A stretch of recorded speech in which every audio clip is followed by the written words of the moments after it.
بسم الله الرحمن الرحیم. ګوري آسان سبق دے. فصل فی النفاس. دا فصل لے پا نفاس کی، نفاس کی، نہ نفاس. کسری دنون سرم صحیح دے، فتح سرم صحیح دے، ضمے سر خطا. ملک صاحب دری ویني د زنانو ناراضي او د حزب نه دغه بیان یو کو مسائل زیتو، بل د استحاضی ویني دغه بیان وکړو، او دریم نمبر وینه د زنانه ناراضي د نفاس ولا وینا. ناول به تعریف د نفاس کو نفاس شاته ویل کیږي. دویم نمبر موده د نفاس په بیان او دریم نمبر به خاتمه دو ماشومان چې د یو خېټې نه وشي نفاس به د کوم نه شروع کیږي دغه بیان وکړو. نو وک شیخه نفاس تعریف کړي هو الدم الخارج عقب الولاده. عمده الفاظ معنی علامه شامیم تعریف کړي دي. دا غوینی ته ویل کیږي چې د رحم ناراضي پس د ولادت نه، د ماشوم د پیدایش نه پس د خزې د رحم نه چې کوم وینه راځي دی وینې ته ویل کیږي د نفاس وینا. ټول به پوه شو. به لغوي معنی تطبیق کړي دي دغه اصطلاحي تعریف سره. نو ګورئ وته والنفاس هو الدم الخارج. دا غوینی ته ویل کیږي چې خارج شي عقب الولادت، ورست د ولادتنا. ثم الاولى ان يقول هو الدم الخارج من القبل عقب الولاده. الکه دا قید لګول پکې بکاروها. دا غوینی ته ویل کیږي چې ورست د ولادت ناراضي خود د مخ کې شرم چې ورستو د ولادت نجاری شي خود مخ کې شرمګان نجاری شي. دا ټکی اور سره پکارو. زکا کله کله داسې وشي په خوابم کې د لوسم کېږي اپریشن وشي او ماشوم د خېټې بر اپریشن وکړي او په ماغزې ماشوم را بار کړي. به دو صورت وي. کله وینه جاری شي هم په دې نوم باندې وینه روزي نوم باندې علامه شامی داسې لیکلي. دې صورت کې دا وینه پس د ولادت نه جاری ده. خو ګوره دا وینه د نفاس وینه نه ده، دا نفاس نه وي. وجه نفاس ویناغی ته وی چې د فرج نه جاری شي، دا خود نوم نه جاری ده. ها دویم صورت خېټه وشلې ماشوم را بار کی او وینه د نوم نم جاری او ور سره شرمګانم وینه جاری شي. ناغه شرمګا ولا وینه به د نفاس فی ځکه پس د ولادت نم ده یو، د شرمګانم د دوا، او دا برکه وینه ده د کې یو قید نشته چې د شرمګانې رسې بدی. او کچره د شرمګانه بیخي وینه جاری نشوله. اوس دا مثلا پکې رااله داسې وکړه چې ماشومې خېټې څیرې کړله، ماشومې را بار کړلو، بیخي وینه د شرمګانه لا نړه. نو به امام صاحب رحمه الله رای راجح ده به هم ښځه د غسل وکړي، ډایرکټ د غسل وکړي. اگر چې فلحال نفاس کې نه ده که وینه نشته غسل دې وکړي احتیاطاً ښه. او نور امامان وایي چې نه وینه نه ده خارج شوي د رحم نه څنګه شي. اصل کې فقهاو دا صورت ذکر کړی دی چې ماشوم د خېټې نه راوځي او وینه بیخي خارج نه شي. دا صورت ذکر کړی. دې صورت کې امام سی وایي مړه دی ماشوم څخه به څه نه څه وینه راوتي که نه بدن پسې به څه نه څه څاڅکي نښتي. دې د وجې نه احتیاط دارې غسل دی وکړي. دا رای راجح هم ده. نور امامان وایي وینه نه ده روانه لہذا غسل چې دی نه دی واجب. البته به د اتفاق دی او داسې مات دی ځکه بدن نه راووت لوندوالی وغیره خو ورسره دی. په دې اتفاق دی روژه هم ماته شوله. په دې م اتفاق دی. سره په دغه مسله کې اختلاف دی. نو اولنۍ مسله مې پرېښودله کله چې خېټه وڅیرل شي او ماشوم رابار شي دې کې اختلاف نو موران ویلي ښه. او د سره د فرج د ښځې نه وینه لاړه نه شي، بیخي لاړه نه شي. په دې صورت کې د ټول اتفاق دی. د مسله خو فقهاو دغه شان نه ده ذکر کړي، خو د هغو د قواعدو نه معلومیږي چې د ټول اتفاق دی. په دې صورت کې ښځه د نفاس ولا نه د غسل هم پرې نشته دی. خپله خبره ورانه نشي ګورئ وته. والنفاس و نفاس چې دی هو الدم الذي دا غوینې ته هو الدم دا غوینې ته ویل کېږي الخارج چې کوم خارجي روتي عقب الولادت رست د ولادت نه. دا قید بیات ساتئ. لغوي معنی سره مناسبت لأنه ماخوذ من تنفس الرحم بالدم. الک نفاس ته نفاس ولی وی وای ځکه دا مشتق دی ماخوذ دی تنفس الرحم رحم خارج کړله بالدم وینه د دینه او په نفاس کې پس د ولادت نه رحم وینه خارجي کنه نو ځکه ورته نفاس وای پته نه لګي پوه شوي کنه نفستو نفستی وغیرہ د الفاظ کله استعمالیږي دا مونږ دا د تنفس الرحم نه ماخوذ دی نه تنفس الرحم معنا دا د رحم خارج کړله وینه او نفاس کې هم پس د ولادت نه نفاس کې رحم وینه خارجي کنه ځکه ورته نفاس وای لانه ماخوذ ځکه دا نفاس ماخوذ دی د دینه من تنفس الرحم تنفس چې فعل تی جوړ کوخه تنفس الرحم بالدم خارج کړه رحم وینا یا من تنفس الرحم بالدم د خارج ولو د رحم د وینینا د دینه ماخوذ دی مطلب یې پوه شولې نخپل معنی دا وینه خارج ول د رحم نفاس ته نفاس زکوي دی کوم رحم وینه خارجي کنه خبره ختمه دویمه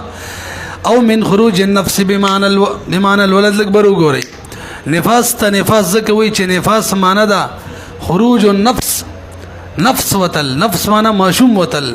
او نفاس کې ماشوم روزي کنه یا نفس نه مراد وینه ده خروج النفس معنی وینه وتل نفاس کې وینه وزي کنه ځکه ورته نفاس وای او من خروج النفس نه مشتق ماخوذ دی بمعنى الولد نفس بمعنى الولد یا خروج النفس نفس بمعنى الدم یعنی دا ماخوذ دی د وتلو د نفس نه بچینا یا دا ماخوذ دی د وتلو د دم نه والدم الذي تراه الحامل ابتداء الکه من قید لګولې او چې وین وروزي او ورسته د ولادت نه وروزي دا سم ویلو کنه اوس بر ګوري نکه د ولادت نه مخکې وین وروزي نه به دوه صورتونه کې به د نفاس وین نه چې کله حمل برقرار وي او د خزي وین رواني دې صورت کې دا وینه به د نفاس وین نه ځکه نفاس وین علي چې پس د ولادت نه دلته ولادت نه شوه یو دویم کله چې ماشوم پیدا کیږي ولا نه ده پیدا شوه دی وخت کې کوم وینه د پیدایش نه مخکې روانه ده دم د نفاس وینه نه ده ولې نفاس وینه خو هغه ته ویل کیږي چې د بچی د پیدایش نه پس روانه شي به هم کوی شي والدم الذي منها تراه الحامل او چې حامله خزینی ابتداء یعنی حمل به دوران کینی او حال ولادتها یا په حالت د بچی دراوړو کینی قبل خروج الولد د ولد د وطن نه مخکې دا دواړه قسم ویني چې استحاضه دا بر استحاضي ویني حیز هم نه دي ځکه د نفاس په حمل په دوران کې حیز نه مونږ ویلو او نفاس هم نه دي نو چې درې قسم ویني دي یو حیز یو نفاس یو استحاضه نو دا دواړه نه دي د خپل استحاضه جوړه شو اگر چې دا وینا د حمل په دوران کې شروعي دا درې ورځې ته ورسیږي د حیز چې کما قلم وده ده به هم حیز نه ده وان کان ممتدن اگر چې د حیز نصاب ته ورسیږي وګد شي به تاسو لک بروګوري امام شافعي رحم الله رای دا توجه چې د حمل په دوران کې کم وینه روزي او د حیز کم نصاب دغه ته ورسیږي دا وینه به حیز حسابيږي پوه نه شي به امام شافعي رحم الله فرمایي د حمل په دوران کې کوم وینه روزي نصاب د حیز ته ورسیدا بچوي حیز وی دغه دلیل دا دی رسته موږ یو مسله بیانو د طرفینو مسلک دا دی کله چې یو بچي پیدا شي څه وشي او دا بل لانی پیدا او دې دوران کې کوم وینه راځي تاسو وایي تاسو امام شافعي رحم الله مونږ ته وایي تاسو وایي چې دا وینه د نفاس ته ځان په دلیل پوهه کو امام شافعي رحم الله کما رای و باغ خو پوهه شوي کنه خو اسانه مسله وا حمل په دوران کې کوم وینه روزي هغه ته به مونږ سوایو حیز امام شافعي رحم الله وایي دلیل ته وک شي کا لکشان مشکل لګي وای ګوري تاسو وایي چې یو بچي پیدا شي او لا بل نه پیدا شوه دې دوران کې کوم وینه راځي تاسو دې وینه ته څنوم وایي نفاس تاسو دلیل شنو وکشه دلیل داسې دی استدلال به دې طریقه چې نفاس وینم د رحم ناراضي او د حیز وینه هم د رحم ناراضي دوه قسم ویني یو وینه د استحاضه غ د رحم نه نفاس وینم د رحم نه ها حیز وینم د رحم نه شکل یو ماشوم شوی او بل لانی شوی کوم وینه راضي تاسو دا وینه ته نفاس وایي معنا تاسو دی وینه ته وایي چې دا د رحم نه رااله لہذا دا وینه د چا ده نفاس ته تاسو وایي شکل ماشوم نه پیدا حملی او وینه را روانه نو سم دی وینې ته وایه کم ځای نه راله رحم نه راله که نه خو نفاس ورته ځکه نه شو ویلی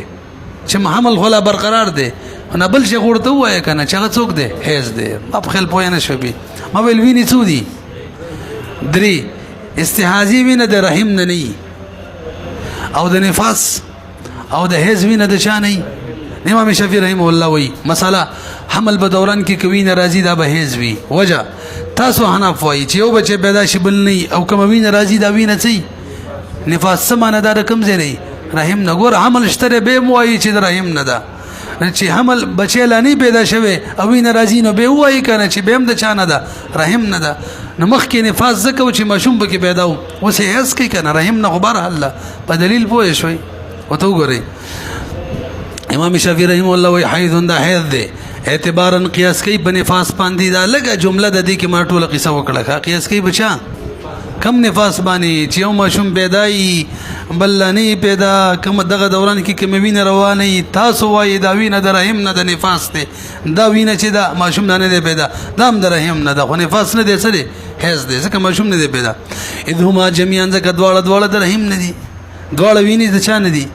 رحم دا ولنا موږ د بار دلیل دا دی ان بالحبل ينصد فم الرحم تاسو لګو ګورئ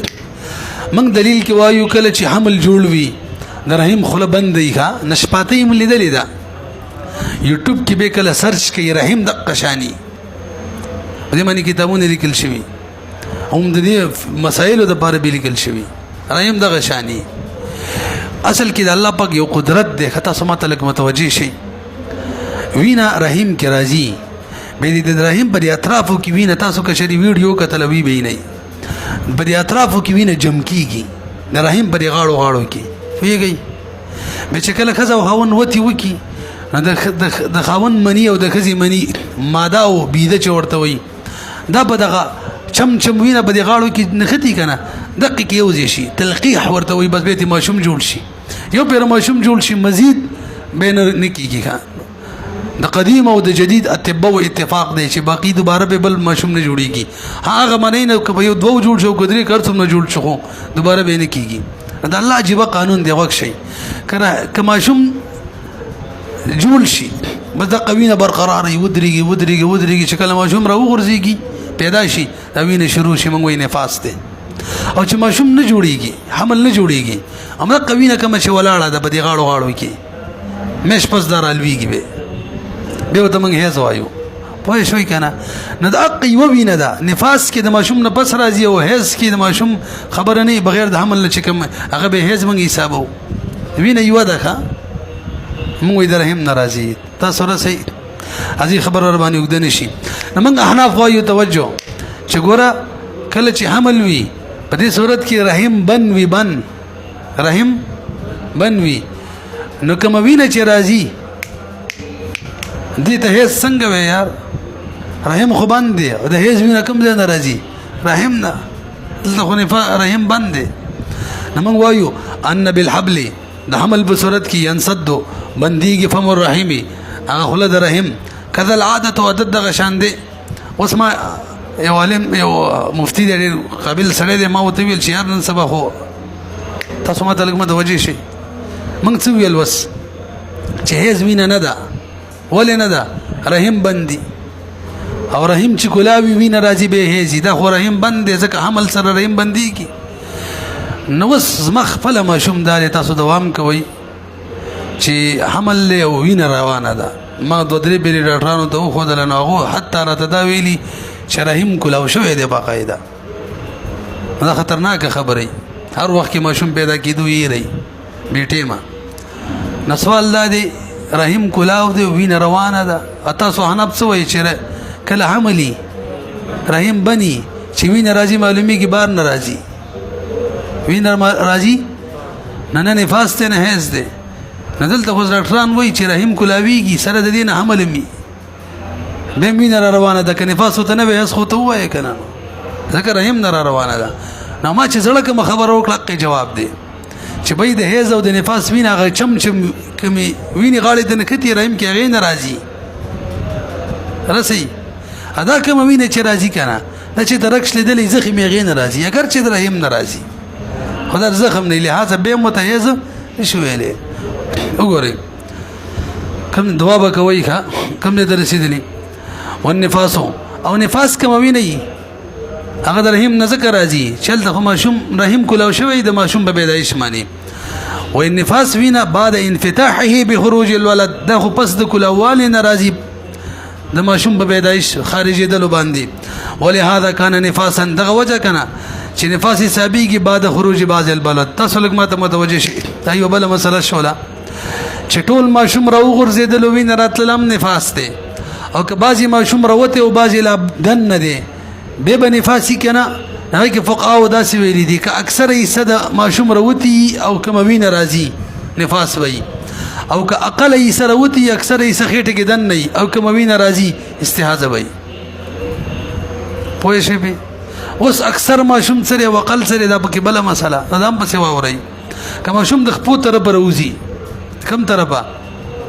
نو تر نومه پورې کلانۍ راوتی نو ته داسې ګڼه چې اقل راوتی دی وینه راځي نفاس به او که تر نومه راوتی وي یا د نوم نه زیات نو بیا داسې ګڼه چې ماشوم راوتی دی اکثر بیا به نفاس او که به سر راوتلو عام طور به سر راوځي نو بیا که تر سینې راوتی و نو ته داسې وګڼه یا سینې نه زیات چې اکثر راوتی دی نفاس وینه به او که لږ راوتی و نو بیا داسې به وی چې دا اقل راوتی دا به وینه د چا استحاضې به وي پوه شولې پې نو څه وایي ولهذا دغه وجه ده لهذا مطلب دا دی چې کله رحم کلاو شي د ماشوم په پیدایش باندې بې وینه روانه شي دا نفاس وینه ځکه ده چې رحم کلاو دی ولهذا ځکه کان نفاسا بعد خروج بعض الولد وینه به د نفاس حسابېږي بس تر وتلو د بعضې ولد نه ځکه رحم کلاو شوی فيما يروى عن ابي حنيفه ومحمد رحمه الله دا دې دوړو نه نقل دي وجه لانه ينفتح ځکه دا رحم کلاویږي فيتنفس نو رحم وینه ولي نو رحم چې فيتنفس رحم ولي به وینه لرا وینه خارجي وینه لرا څه مشکل خو نشته که والسقط الذي استبان بعض خلقه ولد دا بس بلا مسله ټول به بر وګورئ نفاس تعریف سره هغه وینا چې د فرج نه راشي پس د ولادت د ماشوم نه راشي داسې ویلیو او سوال کله کله ماشوم تعامل خلق نه وی را پیدا شي خلک وایي حمل ضایع شوی که نه بېشکه وینه راځي د هغې به څه حکم وي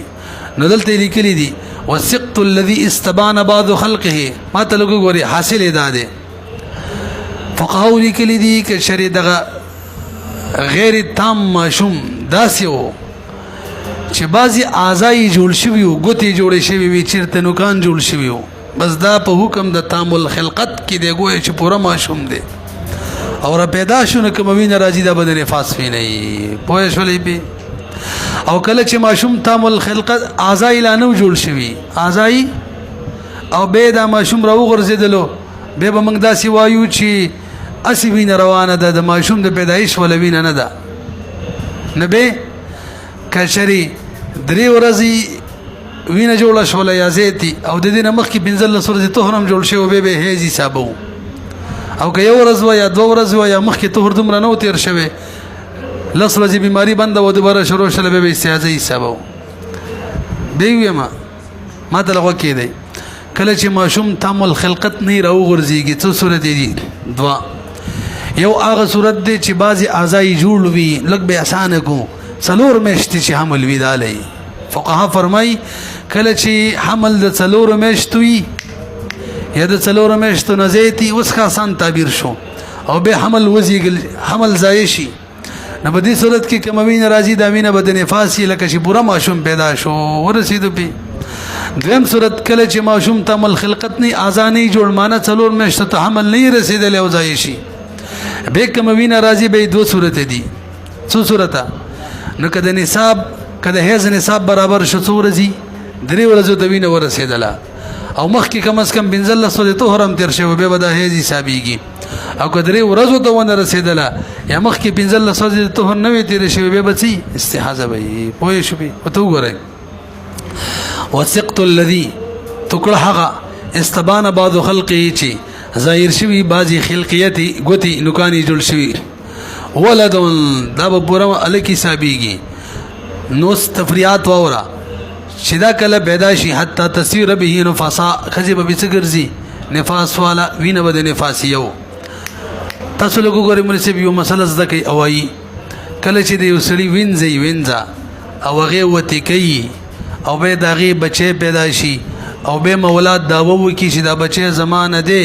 د دې نه پس دا وینځه ام ولد جوړه شي څه جوړه شي وتم کوي یو ماشوم هم ته پیدا شي دوه او ماشوم نه پس خاون مولا دوام وکي د زمانه دی دا درې کاره چې وشي نه به دا څه جوړیږي ام ولدا دقه شان وینځوا مولا وته کولا ماشوم پیدا شو غیر تام الخلقته خودم رو چې ازای جوړ شي او څلور مې شو هغه نه زیتو او به مولا ویل زمانه دی ام ولدا شولا څنګه چې بره بچی کی دغه شان د کېم دا پوه شو به حتى وتسير او دا حتى وتسير او غرزي وينزا ام ولد به بدغه ولد باندې دغه ماشوم بعضي خلقت باندې ولد مانی و يمق ولد تراجيد دریم وکذا العده تنقضي به اکبر وګورئ ولې چې د کمی خزي حمل وي او خاوني وفات شي یا د کمی خزي حمل وي او خاون ورته طلاق ورکی عدت به تیری کنه عدت به کله پوره کیږي چې کله وضع حمل وشي دا مسله ده نو که وضع حمل دقه شان وشو څلور میاشتو حمل جوړ شوی وي ازیتو بس عدت به ختمي او که څلور میاشتو ته نه ورسېدلې به ګورې وضع به د سموای چې وضع حمل وشولا عدت نه ختميږي به بدري هزه تیری ګورې او کله عدت عدت چي دي تنقضي دا تیری کی به بدی ولد باندې ک پیدا شي یو مسله ختمه دویمه النفاس موده څومره د بر وګوري اقل موده د نفاس لپاره حد نشته او اکثر موده د بار حد شته چې هغه څلوي خرجي دي ورسېدي به نو ما تاسو ته وختي مسله بیان کړه چې ماشوم پیدا شي بيخي وینم رانه شي بيخي وین رانه شي نفاس نشته خو به امام سی وی احتیاط داري چې غسل دی وکي سنه زمينه خبره وتی او نفاس د ختمېدونه پس غسل واجب نه ودی کی او طرفین صاحبین فرمایي وینه نه دروت نفاس نشته حجي وقل النفاس يقل النفاس الى حد لو حد ولا نشته وجه نو هیڅ کې تاسو ولې د اقل لپاره حد مقرر کړي او درې ورځې او کنو جواب توجه بي کله چې حسب دوران کې وینه راځي نو دواړه احتمالات دي رحم ناراضي هیڅ دي او کله بار کم زین راځي چې درکش لیدلې دي استعاذہ ده دوړ احتمالاتي کنه نو هیڅ ته جوړولو د پار علامه په هیڅ پکاره او علامه څورځي دي درې ورځې دا درې ورځې علامه ده ځکه موږ دا ویل او نفاس په صورت کې علامه ته ضرورت نشته ځکه د قوینه هم د نفاس حسابي کې بل وینه نشته نو دغه شان حد ولا مقرر ول چې علامه جوړ شي دې ته ضرورت نشته لأن تقدم الولد ځکه دلته علامه خپل شته کنه هغه څوک ده ماشوم پیدا شو بس دا علامه ده چې وینه د نفاس ته دغه درې ورځې څلور ورځې یا څو ورځې مقررولو ته ضرورت پاتې نشو لأن تقدم الولد ځکه مخکې کېدل د ماشوم علم الخروج من الرحم دا علامه ده چې دا وینه د رحم نه راځي بس نفاس فاغنا نو دا مستغنی شو عن امتداد د یو مودینا جوهل علما چې هغه موده علم وګرځي علیه بده خبره چې وینه د رحم ناراضي هیڅ ضرورت نشته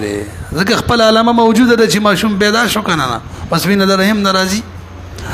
بخلاف الحیض هیڅ کې بل علامه نه ونه منګالته یو نه علامه مقرر کړل چې کم از کم څو ورځې درې واکثر موده نفاس 40 یوما سلوي خرجي دي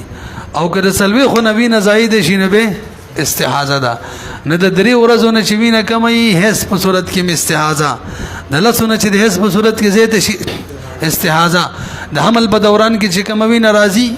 یا د ماشوم د پیدایش مخ کې استحاضه او د سلوي ورځو نه چې نفاس کې وینه زیات شي استحاضه دا ټول مستقات دي استحاضه واکثر 40 يوما وزائد عليه زائد بسلوي ورځو باندې استحاضه ده دلیل امام شافعي رحم الله شپته ورځې پورې نفاس حسابي هغه نه خو استحاضه وای موږ د بار دلیل د حضرت ام سلمہ رضی الله تعالی عنها حدیث ته له حدیث ام سلمہ ان النبي صلى الله عليه وسلم وقت مقرر کو للنفساء د پارا د هز د ویني د نفاس وقت مقرر کو 40 یوما سلوي خرجي چې دا بد نفاس ویني او حجت د حدیث حجت ده امام شافعي رحم الله په خلاف په اعتبار 60 چې هغه اعتبار ورکوي شپېته ورځو پورې نفاس ته.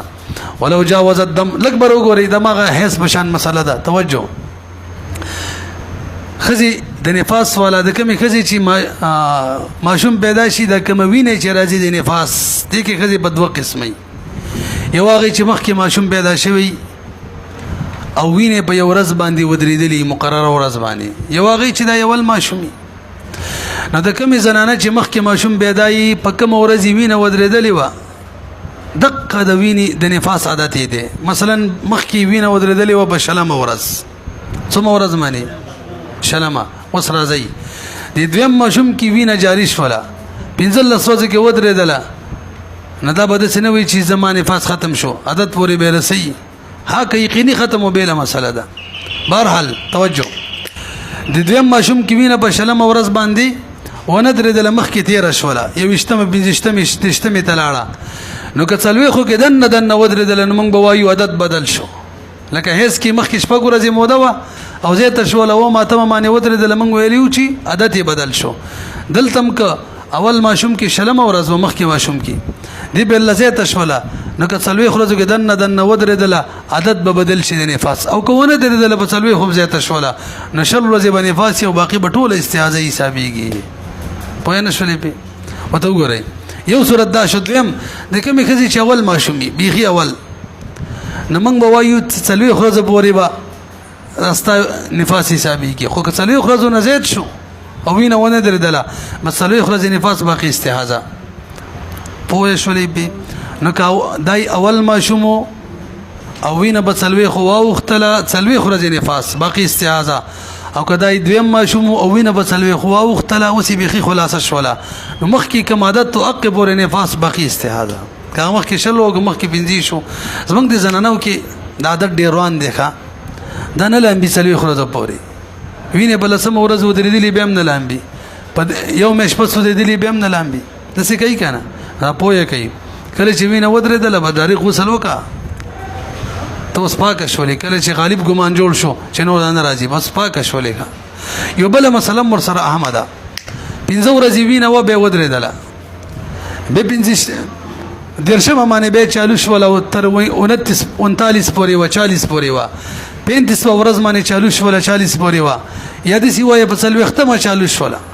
او بیا ته ودرېدله 15 ورځې منځ کې ولاړه وه دا ټوله به نفاس وي نه رسي پې څنګه چلته موږ طهر متخلل ویلی و دلته هم څه دی طهر متخلل دی. راځئ ورله ولو جاوز الدم که چېرې دا وینه زیاته شي په 40 باندې دوه صورته. قسم اول معتاده څه مطلب مخکې عادت و 10 ورځې 15 ورځې وکانت ولدت قبل ذلك او دې ماشوم راوړی و د دې نه مخکې ولا عادة في النفاس نفاس کې ورله عادت و مثلا 10 ورځې او ردت الى ایام عادتها کله چې 40 ورځو نه وینه زیاته شوله ورته واپس خپل ورځو ته راشه هغه 10 ته او باقي به استحاضه وي لما بینا فی الحیض کې موږ بیان کړی. دویم صورت بیخي مبتدئه ده نوی ماشوم بشو وإن لم تكن لها عادة فابتداء نفاسها ابتداء د نفاس به 40 يوما څومره 40 ورځې لأنه أمكن جعله نفاسا ځکه ممکن ده چې موږ 40 واړه ورځې وګرځو نفاس نه رسي پې لکه څنګه هلته هم دا خبره کړې وه پرون چې ما دوباره ترجمه وکړه که خیلې مې نفاس خو یقیني دی که نه او شک دی چې باقي ورځ دغه باقي نفاس نه استعاذه به نفاس نه هر ورځ کې دا اعتبار شته احتمال شته دی او یقیني نفاس و هغه یقین موږ په شک سره نشو ختمولی. خاتمه لږ به وګورئ چې توأمین ته موږ جوړه ماشومان وایو د دې تعریف دا دی چې د یو خېټې نه د یو حمل نه 2 ماشومان وشي. په خپل پوه نه شوئ پې نو که د یو حمل نه 2 ماشومان وشي بیا ورته څه وایي توأمین موږ ورته څه وایو جوړه. توجه اوس سوال دا دی یو حمل نه یو خېټې نه 2 ماشومان په دې خو موږ نه پوهېږو د دې څه مطلب دی بی واوره یو ماشوم چې پیدا شو 6 میاشتو کې ورپسې دننه بل پیدا شو نو ته به د یو حمل نه پیدا شو ته به د یو خېټې نه پیدا شو ته به دا جوړه دي توأمین دي او که د دواړو ماشومانو منځ کې 6 میاشتې فاصله وه یا زیاته نو بیا به ورته توأمین نه وایو. پوه شو پې اوس راشئ د یو زنانه توأمین ماشومان پیدا شو نو سوال نفاس به د کم ماشوم نه پس جوړي شروع کیږي نه د شیخین او رایدار د اول ماشوم نه پس کوم وینه جاری شول دغه نفاس ته امام محمد د امام ظفر رحم الله رایدار نه دویم ماشوم نه پس شکل وینه شروع دویم ماشوم نه پس شکل وینه دغه بنفاس فی به ما کله چې جوړه ماشومان وشي اگر چې لس ورځې فرق پکې شل ورځې پکې پنځه میاشتې پنځه میاشتې فرق پکې تو امین دي کنه نو نفاس با کله نه شیخین وای دا اول ماشوم نه پس او امام محمد امام ظفر رحمهم الله وای دویم ماشوم نه پس پوه شولې به فتوا شیخین په قول معنی ده حتی تاسو لږ بر وګورئ یو ماشوم پیدا شو وینه جاری شول دویم ماشوم څلوي خورځي پس پیدا شو د دویم ماشوم نه بس چې کوم وینه راځي به استحاضه شیخین وای ښا ځکه نفاس زیات نه زیات موده څومره 40 اخو پوره شولې دا دویم ماشوم نه بس وینه به استحاضه او هغه دواړه وینا دویم ماشوم نه بس کوم وینه دغه نفاس ته تر اوسه پورې چې کوم وینه جاری ودا استحاضه وا دینه بس باندې نفاس فإن ولدت ولدين كشري ما شمان يراود دوا في بطن واحد د يو حملنا فنفاسها من الولد الاول نفاس تخذبا د ولد اول نبي د ابي حنيفه وابي يوسف رحم الله دا مفتبير ايدا وان كان بين الولدين 40 يوما اگر چې د دواړو ما شمانو ترمنځ سلوي خرجي وي وقال امام محمد فرمای من الولد الاخير وهو قول زفر دا قول امام زفر رحم الله هم دي لانها دا غو دلیل سره تاسو اکبر وګورئ نفاس تعریف داده چې د ماشوم نه پس وین راشي داسې ده کنه یعنی حمل وزیګل شي او به وین راشي او دلته خو حمل برقرار ده یو ماشوم خوشته ده دا وینه کوم راځي د استحاضه وینه ده لأن هذا كذا خلا حامله ده بعد وضع الاول پس وضع کېدلو د اول ماشومنا فلا تسير نفاسا نګرځي د نفاس والا کما انها لا تحيد لك څنګه چې نفاس په دوران کې وینه راتله هیز وته نشو ویل کېدل حمل په دوران کې وینه راتله هیز وته نه ویل کېدل شو دغه شان حمل په دوران کې چې وینه راځي نفاس مو ورته نه وایو پیږي په ولهذا دغه د بربل دلیل یو خو په هیز باندې ور قیاس کو حمل په دوران کې وینه راځي هیز نه حمل په دوران کې چې وینه راځي نفاس هم نه دویم عدت د خزي چې پوره کیږي په دویم ماشوم پوره کیږي خاوني وفاتي یا طلاق ته ملو شوی په کوم ماشوم باندې عدت پوره کیږي په دویم او عدت چې په کوم ماشوم پوره کیږي هغه نه پس وینه راځي حق نفاس لہذا هغه نه د دویم ماشوم نه پس باندې نفاسي دغه وجه د تنقضي العدت او عدت پوره کیږي بل اخیری په اخر ماشوم باندې بل اجماع په اجماع ده ولو ما داغه د بار دلیل ان الحامل تغره کنه ولهما ان الحامل انما لا تحيذ لانسداد فم الرحم على ما ذكرنا لکبر وګورئ حامله خزه چې د کنه د دې هیڅ ځکه ناراضي د اول استدلال نه جواب ورته کوي هغه قیاس کړو په چا هیڅ معنی نو ورته وی حمل په دوران کې چې وی ناراضي هیڅ ورته من ځکه نه وایو چې رحم بندي رحم او دلته رحم کولاو شو یو ماشوم پیدا شوی نو هیڅ باندې قیاس کول صحیح شو پتن لګي بوې شوی کنه هغه سویلیو حمل په دوران کې چی وین راشي هیڅ ورته نه وایو نو نفاس به ورته نه وایو مونږ وایو هیڅ ورته ځکه نه وایو چې رحم بندي او دلته کلاو ده حامله خزه چې دا انما لا تحيذ هذه ناراضي الانسداد فم الرحم ځکه خلد رحم بند وی علامه ذکرنا مخکم ویلو او دلته وقت انفتح بخروج الاول حال دا دي چې رحم کلاو شوی به خروج د اول ماشوم باندې وتنفس بالدم او خروج د رحم او خروج رحم کړي په وینه باندې وینه را خارجه کړي دا خو نفاس شو دویم دغه دلیل څو دویم چې عدت په دویم ماشوم پوره کیږي نو معلومیږي نفاس هم د چا نه دویم ماشوم نه داسې ویلو تاسو لږ متوجه شئ دا غي جواب داده چې هم چې عدت ال پوره کیږي چې وضع د حمل وشي وضع د او چې یو ماشوم وشي او بلانی شوی نو پوره وضع د حمل شوی نو عدت ذکر نه دی پوره چې پوره وضع نه ده شوی کنه یار والعدة عدت چې تعلقت بوضع حمل دې تعلق د وضع حمل سره دی مضاف داسې حمل چې مضاف خزیتا یعنی د دې خزي حمل وزیګل شي نو حمل فیتناول الجميع خدوړو ته شامل لې چې دواړه وزیګل شي البا عدت پوره کیږي ویږي په دلته خو دواړه نه دي زیګل شي